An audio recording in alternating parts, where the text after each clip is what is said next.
एक बार की बात है, किसी राज्य में एक राजा था जिसकी केवल एक टांग और एक आंख ही थी। उसके राज्य में सभी लोग खुशहाल थे क्योंकि राजा बहुत बुद्धिमान और प्रतापी था। एक बार राजा ने विचार किया कि क्यों न खुद की एक तस्वीर बनवाई जाए। फिर क्या, देश विदेश से चित्रकारों को बुलाया गया और एक से एक बड़े चित्रकार राजा के दरबार में आए। राजा ने उन सभी से हाथ जोड़कर आग्रह किया कि वह उसकी एक बहुत सुंदर तस्वीर बनाए जो आज से राजमहल में लगाई जाएगी।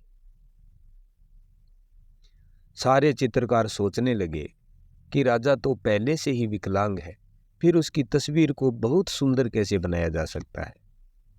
यह तो संभव ही नहीं है, और अगर तस्वीर सुंदर नहीं बनी तो राजा गुस्सा होकर दंड देगा। यही सोचकर सारे चित्रकारों ने राजा की तस्वीर बनाने से मना कर दिया। तभी पीछे से एक चित्रकार ने अपना हाथ खड़ा किया और बोला कि मैं आपकी बहुत सुंदर तस्वीर बनाऊंगा जो आपको जरूर पसंद आएगी। फिर चित्रकार जल्दी से राजा की आज्ञा लेकर तस्वीर बनाने में जुट गया। काफी देर बाद उसने एक तस्वीर तैयार की जिसे देख राजा बहुत प्रसन्न हुआ और सारे चित्रकारों ने भी दांतों तले अंगुली दबा ली, क्योंकि उस चित्रकार ने एक ऐसी तस्वीर बनाई जिसमें राजा एक टांग को मोड़कर जमीन पर बैठा है और एक आंख बंद करके अपने शिकार पर निशाना लगा रहा है। राजा यह देखकर बहुत प्रसन्न हुआ कि उस चित्रकार ने राजा की कमजोरी को छुपाकर कितनी चतुराई से एक सुंदर तस्वीर बनाई है। राजा ने उसे खूब इनाम दिया। तो मित्रों, क्यों ना हम भी दूसरों की कमियों को छुपाएं, उन्हें नज़रअंदाज करें और अच्छाइयों पर ध्यान दें।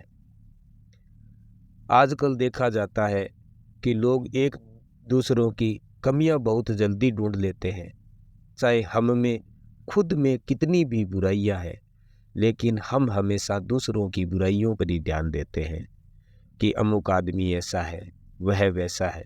सोचिए, अगर हम भी उस चित्रकार की तरह दूसरों की कमियों पर पर्दा डालें, उन्हें नज़रअंदाज करें, तो धीरे धीरे सारी दुनिया से बुराइयां ही खत्म हो जाएगी और रह जाएगी सिर्फ अच्छाइयाँ।